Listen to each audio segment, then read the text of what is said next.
રાજસ્થાનના અલવર જિલ્લાના મોજપુર વિસ્તારમાંથી એક હૃદયદ્રાવક ઘટના સામે આવી છે। દિલ્હી મુંબઈ એક્સપ્રેસ વે પર દોડતી કારમાં અચાનક ભીષણ આગ લાગી જતા પળોમાં જ કાર આગની લપેટમાં આવી ગઈ હતી। આ ભયાનક દુર્ઘટનામાં કારમાં સવાર 5 લોકો જીવતા સળગી જતા તેમના કરુણ મોત નીપજ્યા છે।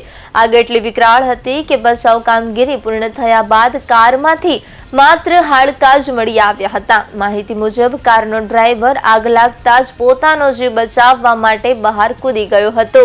હાલ તે ગંભીર રીતે દાઝેલા હાલતમાં છે અને તેને તાત્કાલિક સારવાર માટે જયપુર ખાતે રિફર કરવામાં આવ્યો છે। ઘટનાની જાણ થતાં જ ફાયર બ્રિગેડ અને પોલીસની ટીમ તાત્કાલિક ઘટના સ્થળે પહોંચી ગઈ હતી અને આગ પર કાબુ મેળવ્યો હતો।